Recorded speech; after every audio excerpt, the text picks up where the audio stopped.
दरादर जलसे हो रहे हैं, कोई कहीं कर रहा है, कोई कहीं कर रहा है, कोई कहीं कर रहा है। इन जलसों के बाद भी किसी को यकीन नहीं है कि वो इलेक्शन जीतेगा। मजे की बात है कि आज के दिन में आजाद उम्मीदवारों के 48 मरकजी दफातर को सील किया गया। मैं इसे सियासी तौर पर समझता हूं कि यह शिकस्त होती है जब आप किसी से खौफजदा हो, जब आप किसी से डर रहे हो, जब आपको यह पता हो कि आप इलेक्शन हार रहे हैं, जब आपको यह इल्म हो कि इलेक्शन अब बस की बात नहीं रहा, आप इलेक्शन में हार जाएंगे, लोग आपसे सवाल करते हैं, आप जवाब नहीं दे सकते, तो उसके बाद ये सारे ओछे हथकंडे इस्तेमाल किए जाते हैं। और इन तमाम ओछे हथकंडों के बावजूद भी अगर आजाद उम्मीदवार जीत जाते हैं, जिसकी ज्यादा तवक्को की जा रही है, तो फिर बिस्मिल्लाहिर्रहमानिर्रहीम अस्सलातु वस्सलाम अलैका या सय्यदी या रसूल अल्लाह, अस्सलातु वस्सलाम अलैका या सय्यदी या हबीब अल्लाह।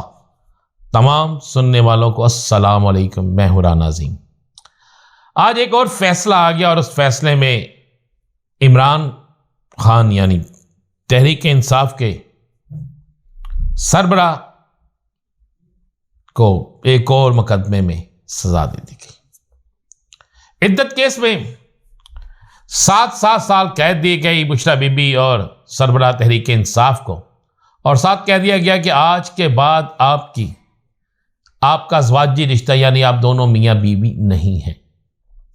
पाकिस्तान की तारीख में मैंने पहली दफ़ा देखा है, मैंने पाकिस्तान की तारीख में बहुत कुछ देखा है, लेकिन मैं जितनी मेरी उम्र है, जितना मैंने इलेक्शंस को कवर किया है, जितना मैंने अदालती फैसले देखे हैं, पहली दफ़ा देखा है कि एक हफ्ते के अंदर अंदर 3 ऐसे फैसले दे दिए जाएं और इतनी स्पीडी ट्रायल हो कि जिसकी इंतहा ही कोई नहीं।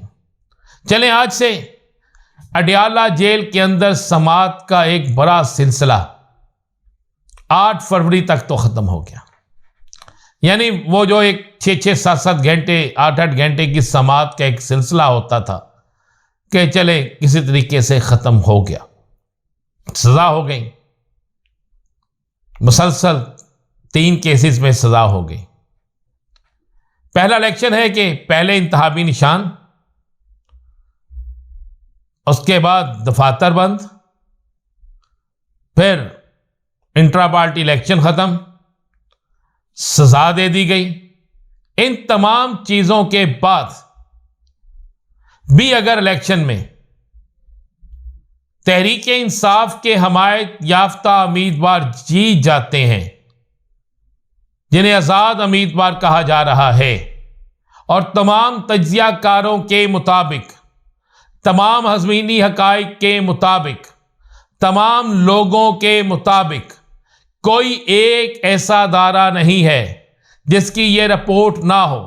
उन तमाम के मुताबिक इस वक्त तक जब मैं आपसे बात कर रहा हूं, इन सजाओं, इन तमाम चीजों के बावजूद भी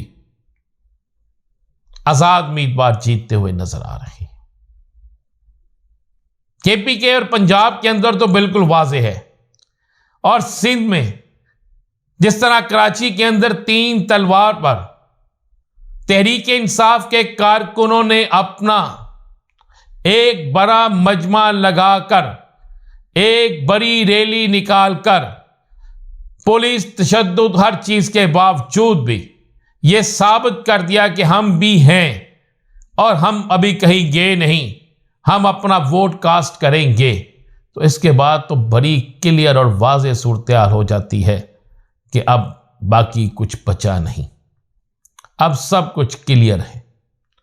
मैं आपको ये बात बड़ी हकीकत पर मबनी या बात आपके सामने रख दूं कि मेरे पास जो इतलात हैं, उन इतलात की रोशनी में आने वाले चंद दिन अब रह गए हैं जो इलेक्शन में, बल्कि हम कह सकते हैं कि 100 कुछ घंटे रह गए हैं इलेक्शन में, और इन इलेक्शंस के बाद सूरत हाल क्या होगी और इन इलेक्शन से पहले सूरत हाल क्या होगी, ये सारी चीजें, इलेक्शन डे पे क्या सूरत हाल होगी, ये सारी चीजें वाज़ेह तौर पर क्लियर हो गई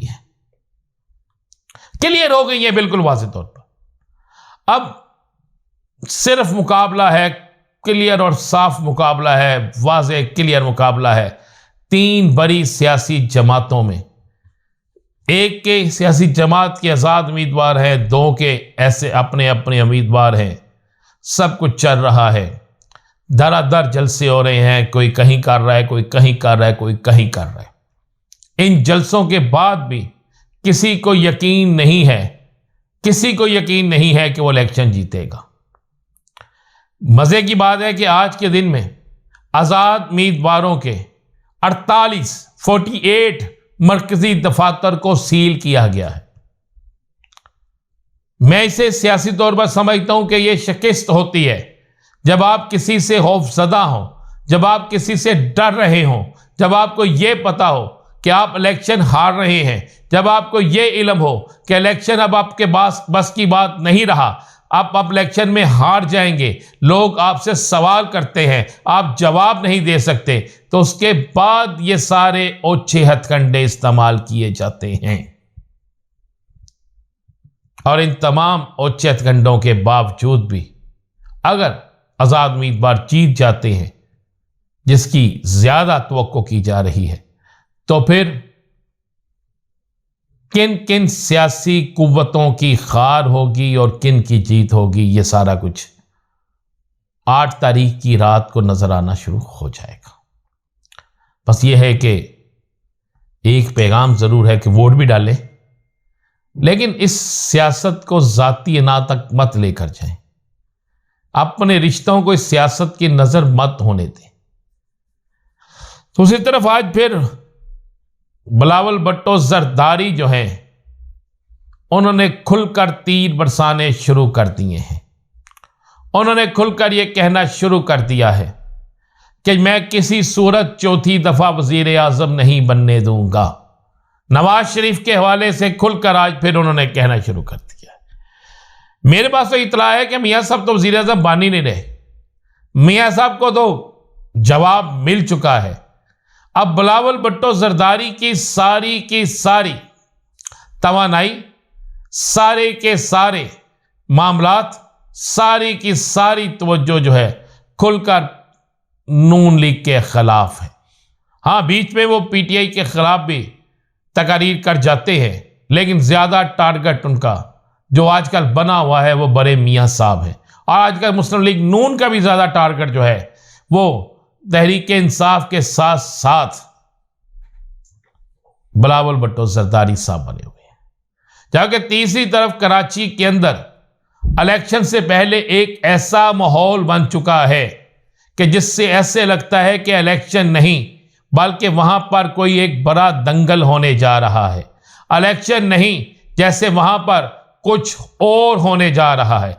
इलेक्शन नहीं, जैसे वहां पर एक ऐसी जंग होने जा रही है जो किसी को भी किसी सूरत में भी काबिल कबूल नहीं है। पाकिस्तान की सियासत, पाकिस्तान की मौशियत, पाकिस्तान का इस्तेहकाम सबसे मजबूत उसी वक्त होगा जब सियासत में इस्तेहकाम आएगा, जब सियासी मुखालफतें ज़ाती अदावतों तक नहीं जाएंगी। लेकिन लग ऐसे रहा है कि दो बड़ी सियासी जमातों की लड़ाई में आज़ाद उम्मीदवार वाज़े बर्तरी से जीत जाएंगे। चंद घंटे रह गए हैं, चंद घंटों बाद सब चीज़ें क्लियर हो जाएंगी। इजाज़त दीजिए, अल्लाह हाफिज़।